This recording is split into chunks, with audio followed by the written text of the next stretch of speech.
우리 엘리야에 대한 말씀을 또 지난주에 이어서 또 오늘 계속 좀 이어지게 되는데요. 사르밧 과부의 집에서 엘리야는 통의 가루가 떨어지지 않고 병의 기름이 마르지 않는 그런 정말 기적 역사를 일으키게 돼요. 근데 엘리야에게 얼마나 큰 격려와 힘이 됐겠어요. 또 과부의 집에 얼마나 큰 정말 은혜가 됐겠어요. 근데 기적 끝에 심각한 문제가 터지게 돼요. 그럼 과부의 아들이 중한 병으로 이제 죽게 돼요. 그러니까 분위기가 갑자기 반전되죠. 행복이 갑자기 깨진 거예요. 그래서 이제 엘리야 우리가 말씀 보면서 이제 중요한 이제 어떤 메시지는 하나님의 훈련이란 건데요. 그러니까 하나님이 오늘 여름과 저를 훈련시키시고 끊임없이 하나님은 엘리야를 훈련시키신다는 것을 꼭 기억하셔야 돼요. 그러니까 이제 기적도 일으키셨잖아요. 근데 갑자기 그 과부의 아들이 죽게 되는, 하나님은 훈련을 반복해서 시키신다는 것을 꼭 기억하셔야 돼요. 그래서 문제가 해결되면은 또 다른 문제를 하나님께서 나에게 보내시고 또 그 문제를 통해서 나를 믿음의 사람으로 훈련시키신다는 것을 보게 돼요. 오늘 본문에 보시면 또 다른 하나님의 훈련이 엘리야를 기다리고 있어요. 그러니까 하나님의 훈련이 끝난 줄 알았는데 끝난 게 아니었어요. 그러니까 사르밧 여인의 집에 이 굶주림의 문제, 가난의 문제는 해결됐는데, 그런데 이번에는 그 집 아들이 죽는 또 다른 시련이, 엄청난 시련이 엘리야를 기다리고 있었어요. 야고보 1장 2절 말씀이죠. 형제들아, 여러 가지 시험을 만나거든 온전히 기쁘게 여기라. 이는 너희로 온전하고 구비하여 조금도 부족함이 없게 하려 함이니라. 여러분, 자녀의 죽음은 옛날이나 지금이나 우리 부모님에게 있어서 가장 큰 아픔임을 알게 돼요. 가장 인생에 있어서 가장 절망적이고 가장 큰 아픔이 있다면 그건 자녀의 죽음인데요. 오늘 첫 번째 메시지는요, 아들이 죽었을 때 이 과부의 반응이에요. 18절 한번 보시겠습니다. 18절 한번 읽어보겠습니다. 여인이 엘리야에게 이르되 하나님의 사람이여, 당신이 나와 더불어 무슨 상관이 있기로 내 죄를 생각나게 하고 또 내 아들을 죽게 하려고 내게 오셨나이까. 이거 굉장히 점잖은 표현 좀 들리지만 이 과부가 엘리야에게 막 퍼부었을 거예요. 이건 비난조의 말이에요. 이런 건 여러분 우리 교회 안에 많이 일어날 수 있어요.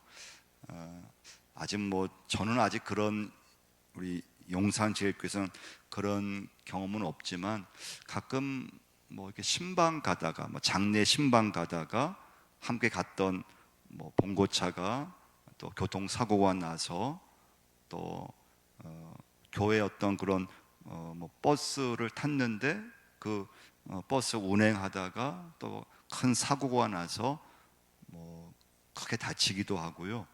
또 때로는 죽기도 하는 그런 사고를 당한다고 하면 여러분 어떤 반응이 올까요? 그 가정과 관계된 집에서 당연히 교회를 원망하든지 목회자를 원망하든지 그러지 않겠어요?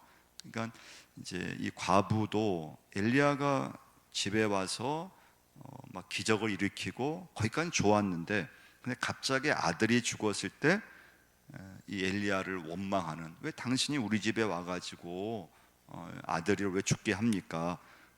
이제 그런 이제 원망의 말, 비난의 말을 이제 하게 되는 거죠. 교회에서 여름에 이제 수련회 가잖아요. 수련회 갔는데 이제 간혹 교회마다 사고가 일어날 때가 있거든요.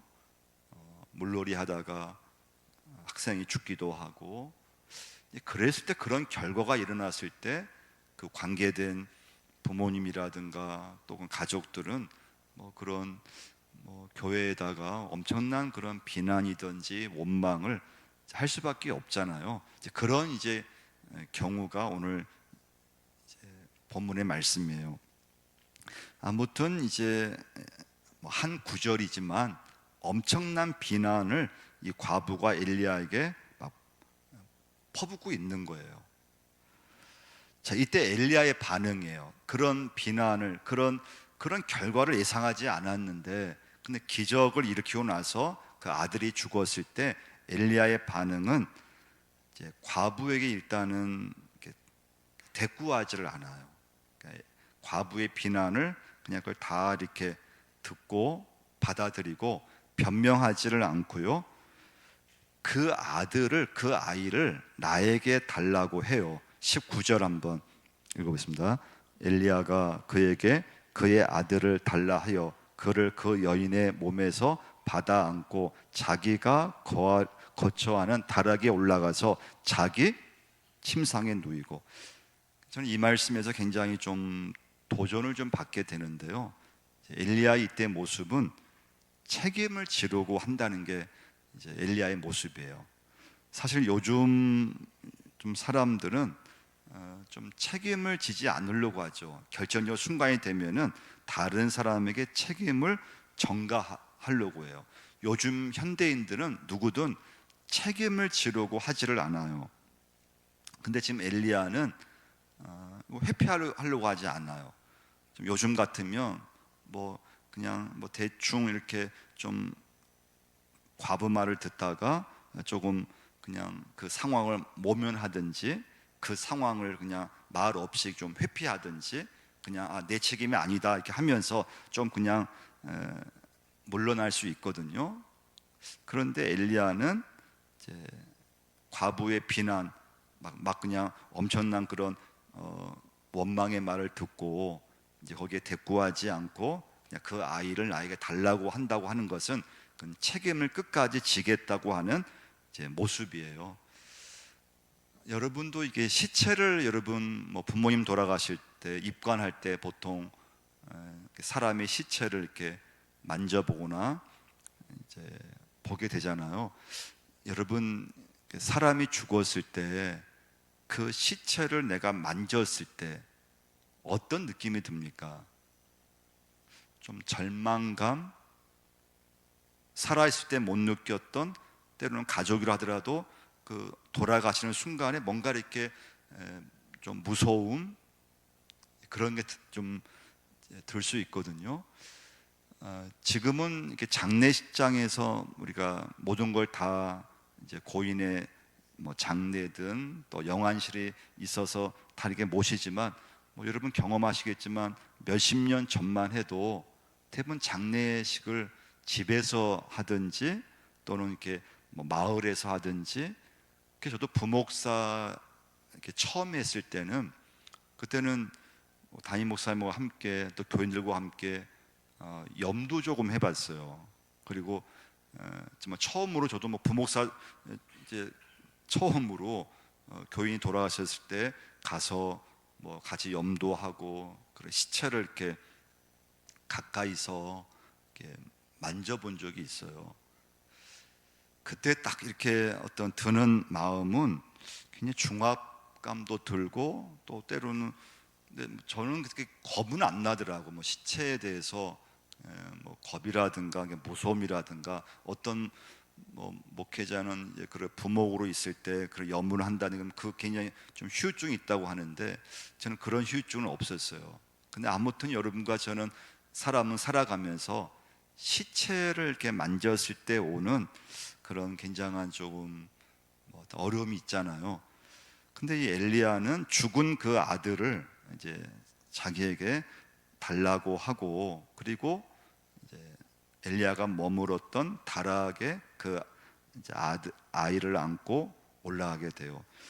그러니까 여기서 이제 우리가 이제 엘리야의 믿음을 보게 되는 것은 엘리야가 이 과부의 고통에 그냥 적당한 말로 위로해주고 그냥 그 문제에서 대충 인사하고 좀 빠질 수 있는 상황이에요. 그냥 이 문제에 회피하거나 그리고 적당히 무마할 수 있어요. 그러니까 이런 경우는 보통 그냥 어쩔 수 없습니다. 참 너무 안 됐지만 저는 여기까지만 제가 할 일인 것 같습니다 하면서 그냥 적당히 그냥 인사하고 적당히 대충 그냥 좀 말하고 그냥 뭐 빠져도 그냥 한 번 그냥 뭐 비난 말을 듣고 그냥 끝나버릴 수 있는데, 엘리야는 그렇게 하지 않았다는 거예요. 이 과부의 이 고통 한 가운데로 들어가서 믿음의 승부를 걸었다는 거예요. 한번 따라해 볼까요? 믿음의 승부.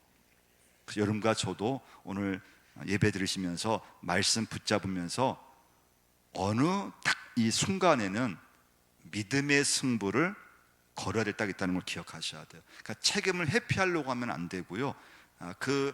이 문제, 이건 제가 끝까지 한번 책임지겠습니다. 그러면서 하나님께 믿음의 승부를 거셔야 돼요. 20절 한번 읽어보겠습니다.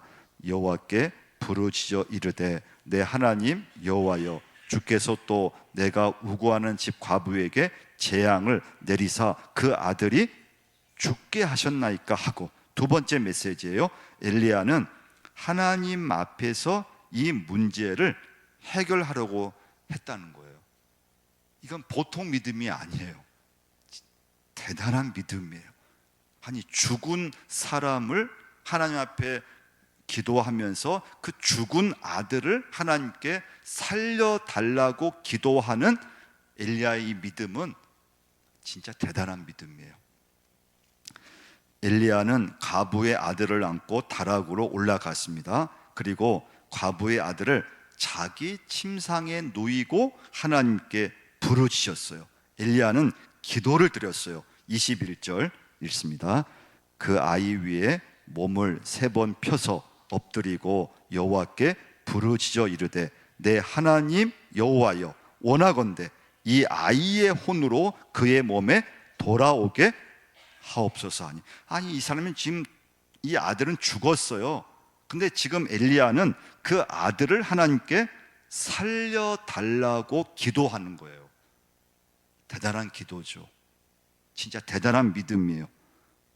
불가능한 기도고 죽은 사람을 살려다는 기도는, 이건 여러분 아무리 믿음이 좋아도 할 수 없는 기도예요. 근데 그 위기의 순간에 엘리야는 하나님께 기도하고 있다는 거예요. 여러분과 제가 배워야 될 믿음인 줄 믿습니다. 엘리야는 이 일을 놓고 누구를 비난하거나 그 아들의 과부 엄마를 원망하지 않았어요. 하나님을 원망하거나 불평하지 않았어요. 과부의 비난에 예민하게 반응하지 않았어요. 여러분과 저도요, 위기가 왔을 때가 있거든요. 위기가 왔을 때는 무조건 하나님께 기도만 하셔야 돼요. 여러분, 위기가 왔을 때는 잘못을 따지면 안 돼요. 여러분, 교회에서 오늘 이 엘리야의 경우처럼 뜻하지 않는 잘못된 결과가 꼭 생길 때도 있어요.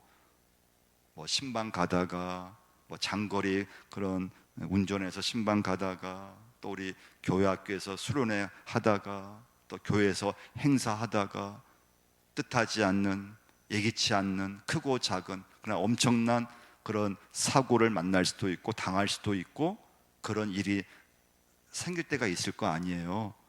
그때는 여러분, 뭐 가족 간에도, 가족이 어디 여행 가다가, 가족들이 뭐 운전해서 어디 가다가 또 때로는 사고가 나기도 하고, 그러면 그때는 잘못을 따지고 비난하고 원망하면은 전혀 해결이 안 돼요. 상황만 더 나빠져요. 그때 여러분과 제가 할 수 있는 건 무조건 기도밖에 없다는 걸 꼭 가지셔야 돼요.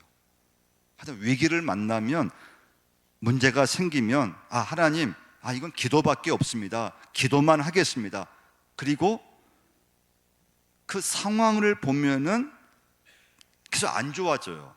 그 상황만 보면은 자꾸 잘못을 따지고, 그렇게 되게 된 원인과 그 사람에 대해서 비난하든지 원망하게 돼요. 그러면 우리는 혼란에 빠져버려요.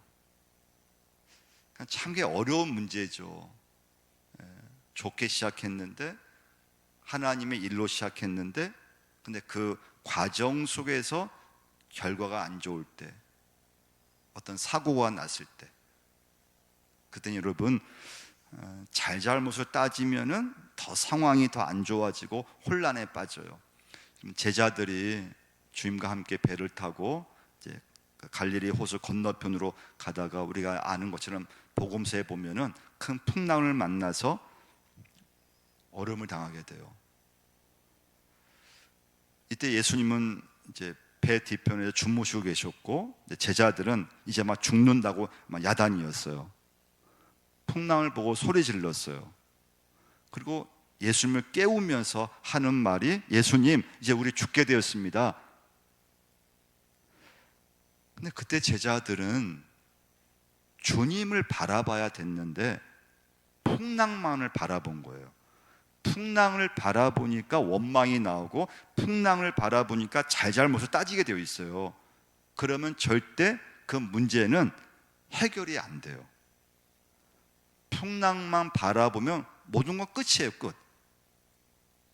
그때 시선을 주님께로 옮길 수 있는 믿음이 필요한 줄 믿습니다. 그러니까 엘리야가 지금 잘한 건 뭡니까? 아들이 죽었어요. 그럼 참 혼란스러운 상황이잖아요. 이 과부가 엘리야에게 막 말을 퍼부어요. 막 비난해요. 근데 엘리야는 거기에 반응하지 않았다 그랬잖아요. 대꾸하지 않았어요. 그리고 그 죽은 아이를 자기가 이제 자고 있는 다락에 올라가서 눕혀놓고 하나님 앞에 이제 기도하는데요. 살려다는 기도죠. 그러니까 엘리야가 이때 시선을 그 상황에만, 그 문제에만 매여 있었다면 엘리야는 기도하지 못했을 거예요. 계속 하나님을 원망하든지 하나님께 불평했을 거라는 거예요. 근데 시선을 하나님께로 옮겼다는 거예요. 그래서 여러분과 저도 살면서 위기가 올 때가 있어요. 그 위기를 만났을 때 우리가 할 수 있는 건, 세상 사람들은 잘못을 따질 수밖에 없어요. 근데 여러분과 저는 잘못을 따지거나 그 문제에만 계속 매여 있으면 아무 해결이 안 된다는 거예요. 우리는 무조건 기도하셔야 돼요. 무조건 기도하셔야 돼요. 그러니까 여러분, 어떤 일이든 하나님에게서 내가 그 시선을 떼면은 실패하게 되었다는 걸 꼭 기억하셔야 돼요. 오직 하나님을 바라볼 수 있으셔야 돼요. 그래서 위기에서 벗어나는 비결은 위기 상황을 바라본 데 있지 않고 끝까지 하나님을 바라봤을 때 그 문제를 해결할 수 있음을 꼭 믿으셔야 돼요. 자, 마침내 어떤 일이 일어났을까요? 22절, 23절 있습니다. 여호와께서 엘리야의 소리를 들으심으로 그 아이의 혼이 몸으로 돌아오고 살아난지라. 엘리야가 그 아이를 안고 다락에서 방으로 내려가서 그의 어머니에게 주며 이르되, 보라, 내 아들이 살아났느니라. 할렐루야. 세 번째 메시지는요, 그래서 문제가 생겼을 때 오직 하나님과 승부해야 한다는 거예요. 하나님의 살아계심을 믿는다면 세상과 승부를 걸려고 해서는 안 된다는 거예요. 내 삶에 일어나는 모든 문제에 대해서 여러분, 이 시간부터 하나님과 승부를 꼭 내야 돼요. 좀 자녀 일이든 또는 내가 지금 하고 있는 어떤 일이든, 지금 나의 사업이든 지금 나의 문제이든 내 자녀의 중요한 일이든, 여러분, 모든 것에 있어서 하나님이 지금 살아계심을 믿는다면, 내가 그 하나님을 믿고 있다면 무엇이든 하나님과 승부를 내가 내겠습니다, 이런 믿음을 갖고 계셔야 돼요. 그래야 여러분과 제가 사람들에게 별별 이야기를, 이건 내가 다 해도 문제가 해결되지를 않아요. 그러면 사람들은 내가 아무리 붙잡고 그 사람과 나의 문제, 내가 하고 싶은 말 아무리 쏟아 부어도 그 사람이 나의 문제를, 우리 교회의 문제를, 이 나라의 문제를 해결할 수 있는 게 아니라는 거예요.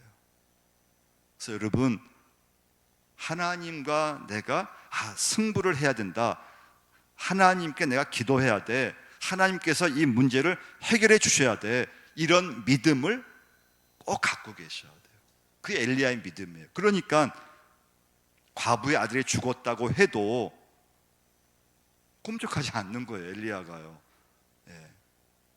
하나님 뜻이 있을 거라는 걸 믿고 그 하나님께 승부를 내서 그 아이를 하나님 기도응답을 받게 하는 그런 믿음의 체험, 엄청난 체험을 우리에게 보여주는 거예요.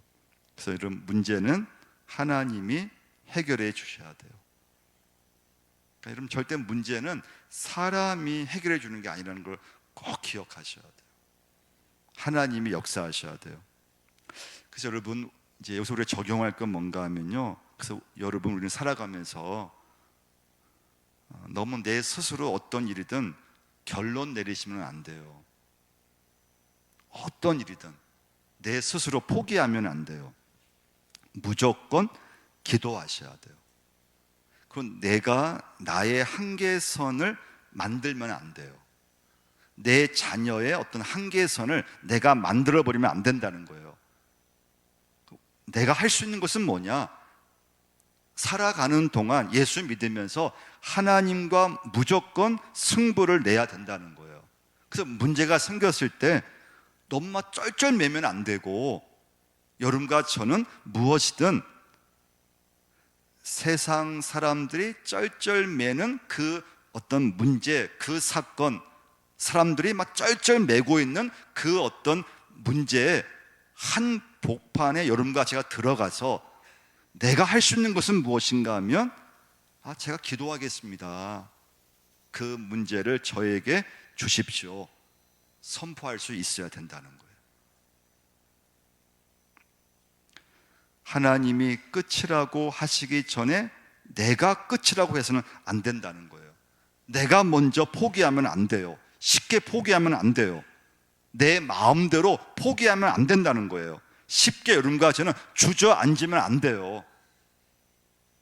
여러분, 믿음은 사람을 찾는 것이 아니고 하나님을 찾는 것이 믿음임을 꼭 기억하셔야 돼요. 지금 하나뿐인 아들이 죽었어요. 믿음이 없는 이 과부는 엘리야를 비난만 해요. 엘리야에게 막 그냥 나쁜 말만 퍼부었어요. 근데 엘리야는 그 상황에서 하나님께 부르짖었다는 거예요. 여러분, 지금도 교회에서든 뭐 가정에서든 이런 문제가 생기고 그러면 여러분 어떻습니까? 믿음이 없으면 막 그냥 막 비난해요. 막 사람들을 막 원망해요. 잘못만 따져요. 왜 그렇게 했냐고 막 그냥 비난만 퍼부어요. 근데 믿음이 있는 사람은 그 문제를 가지고 하나님께 기도하기 시작해요. 이 차이예요. 사르브와 과부는 아들의 죽음을 보면서 사람인 엘리야에게 부르짖었지만 엘리야는 그 아이를 안고 다락방으로 올라가서 하나님께 부르짖기 시작했다는 거예요. 이게 이제 오늘 본문, 오늘 말씀의 결론이에요. 그래서 여러분과 저는 하나님을 꼭 찾으셔야 돼요. 엘리야는 하나님께 부르짖었어요. 여러분과 저도 하나님께 부르짖어야 돼요. 그래서 여러분, 고난을 만났을 때 여러분 절대 사람에게 여러분 외치는 사람이 되시면 안 돼요. 여러분, 교회에서 문제가 생겼을 때 있잖아요. 문제가 생겨요. 예기치 않은 문제가 생겨요. 안 좋은 일이 생겨요. 그때 여러분과 제가 그랬을 때 사람에게 외치는 신앙이 되면 안 돼요. 하나님께 기도할 수 있으셔야 돼요.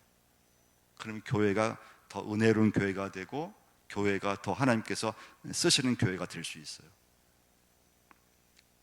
그때 여러분 신앙의 깊은 경험을, 놀라운 신앙 영적 경험을 하게 돼요.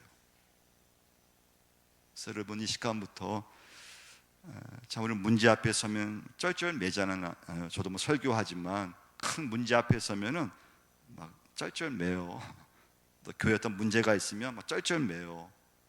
근데 오늘 엘리야의 믿음은 여러분과 저에게 이게 쩔쩔매고 그리고 막 잘잘못만 따지고 사람에게 그냥 어떤 말로 비난하고 원망하는 그건 우리의 모습이 아니고, 그런 문제를 만났을 때, 위기를 만났을 때 하나님 앞에 기도해야 되고, 그리고 내 자녀의 중요한 일, 내 가정의 어떤 인생의 그런 중요한 일을 만났을 때, 이걸 내가 하나님과 승부를 해서 하나님께서 그 문제를 해결하시고 하나님께서 그런 길이 열어질 수 있게끔 내가 하나님께 기도해야 되겠구나. 그래서 영적 경험을 여러분과 제가 더욱더 할 수 있는 믿음의 사람이 될 수 있기를 축원을 드립니다. 그래서 여러분, 절대 쉽게 포기하지 마시고요, 또 나의 한계선을 내가 정하는 것이 아니고 내 마음대로 포기하는 것이 아니고 모든 것은 하나님께 달려 있음을 여러분과 저는 꼭 믿고 나갈 수 있기를 간절히 축원을 드립니다.